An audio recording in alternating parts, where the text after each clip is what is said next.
It's not often where two trains would share the same set of tracks, but tracks usually split into two or more, so two trains can pass each other in opposite directions or even race next to each other.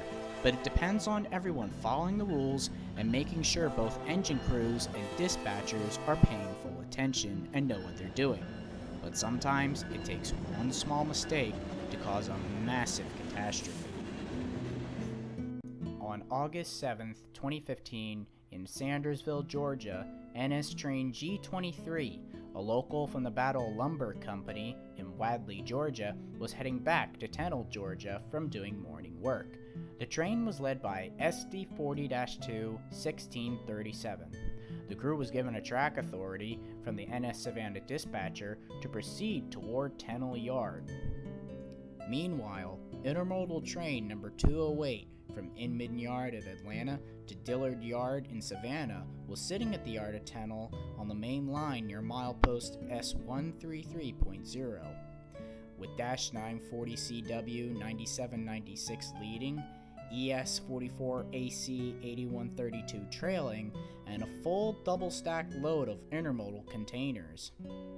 The train soon got a track authority to work between milepost S133.0 east to milepost 78.8 CP Millen on the main line and to not depart until the arrival of G23. However, they thought the G23 was way off and that because they were a higher priority intermodal train that they could take off east without waiting for the G23 so they could clear up on the Tennille passing track sighting. They passed the Georgia Highway 242 crossing and the defect detector at milepost S131.5, which registered 208 heading 49 miles per hour eastward. The NS local G23 was running west toward Tennille after passing through the town of Davidsboro, Georgia, and the defect detector at milepost S122.3. It then crossed the Sun Hill Grange Road and then started around the curve that leads to the Highway 242 crossing, the same exact crossing that 208 was about to cross.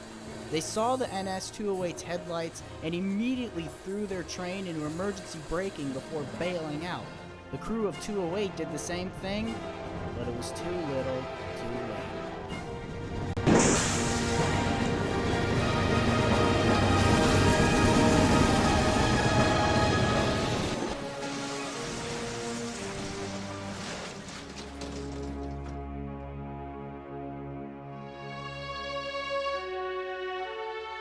The two trains head on at a combined speed of over 50 miles an hour.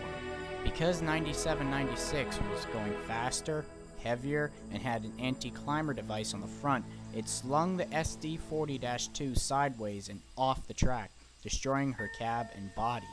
9796 then turned up on her side because of the sharp curve, and in doing so, ripped off its front hatch door and broke free of its trucks and traction motor wheel assemblies. The top-heavy engine compartment hood slid off and broke the mounts that hold the engine in place. When that happened, the big 4,400 horsepower 7 FDL-16 prime mover, along with the alternator generator, fell out.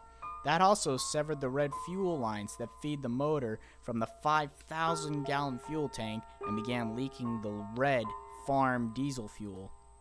8132 survived the wreck, but with minor damage. All four crew members of both trains survived, but suffered various injuries. Two had trauma injuries, while one ended up on life support. Locals living nearby were stunned. One lived by the area for 15 years and said he'd seen derailments, but nothing compared to this. Since NS is known to have a pretty decent safety record, everyone was scratching on their heads, wondering what the heck happened.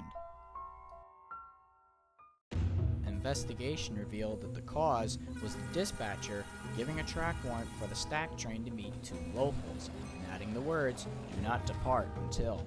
But there was later confusion by the crew of the stack train as it left after the first local passed and then crashed into the second local. The engineer was also on the phone at the same time his conductor was receiving the track warrant from the dispatcher. For greater safety on dark territory, the dispatcher should have only given the track warrant for the stack train to meet the first opposing local and then request a call for additional authority, and then the dispatcher would then issue the track warrant for the second local meat order and authority to continue eastward.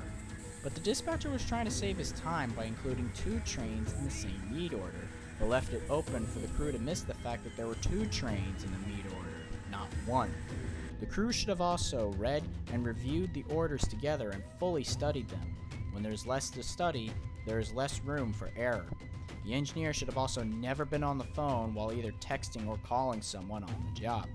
According to NS safety protocol, cell phones must be locked in crew members' bags the entire time on duty. So this wasn't just dispatcher error, but crew error as well, although NS can't fully agree on the dispatcher being at fault. In the end, 1637 and 9796 were damaged beyond repair and scrapped, while 8132 was later repaired in New York and returned to service. It's been over 3 years since this crash, and whether PTC could have prevented this is up for debate.